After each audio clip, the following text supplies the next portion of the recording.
Hey, this is Doug from Doug and Nikki. I'm here in the outdoor testing studio. Up here above me, you're starting to watch me fly this cool new drone from Dynalog. This is the DG600C. In this video, what we're gonna do is we're gonna fly it. You're gonna get to enjoy that fun stuff, see what the images look like, and then I'm gonna come back. I'm gonna do a review of it, give you a Doug score from 1 to 5, let you know what I thought of it, and then finally, if you're still interested in wanting to know more about it, you can, at the end, watch the unboxing and we'll talk about the details and features of it.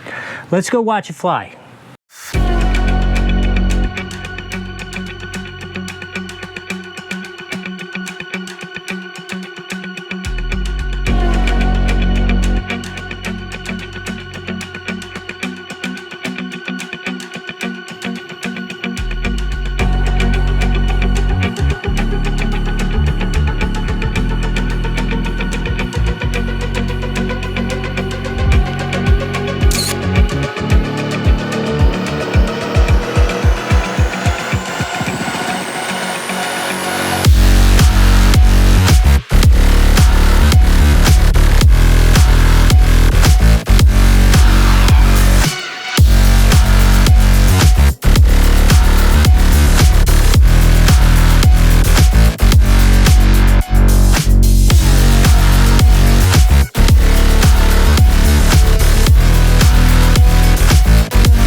It's a hot one out here today, so I'm actually holding the drone here in front of you so that you can get a comparison, if this is recording the way I think it is, of the difference between a GoPro 4K and this at 1080 in terms of image quality.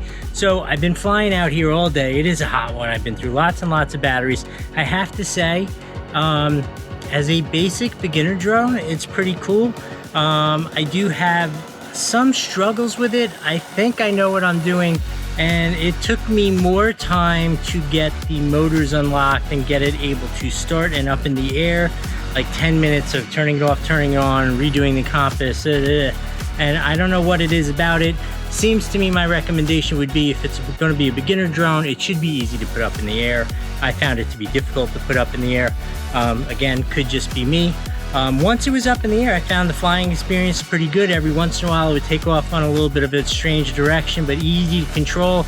The return to home was kind of okay. Got it back to, let's say this, if your battery was running out or it lost connection, it would come back to a safe, reliable place for you to recover it. It would not instantly land within like a 3-foot square, but still pretty darn good, especially at this price range for a beginner drone.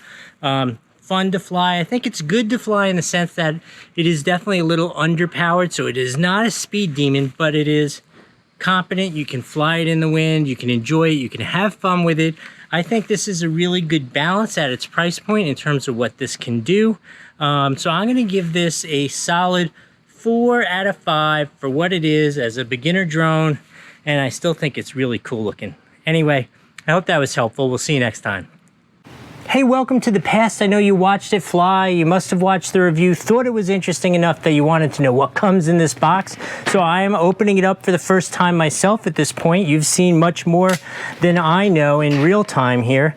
But so this is a very classic conventional 4K drone with lots of features. Follow me, it has GPS, return to home, all those kinds of features, FPV, so you can see what you're Oh, I will say this is a very cool looking drone.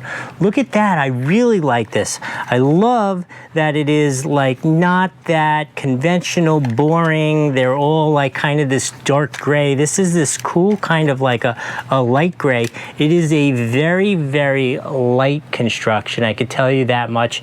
Almost to the point that I think it's a little too light, but you know, you've already seen it fly. You've already seen the review, so you know what I thought about it after I used it.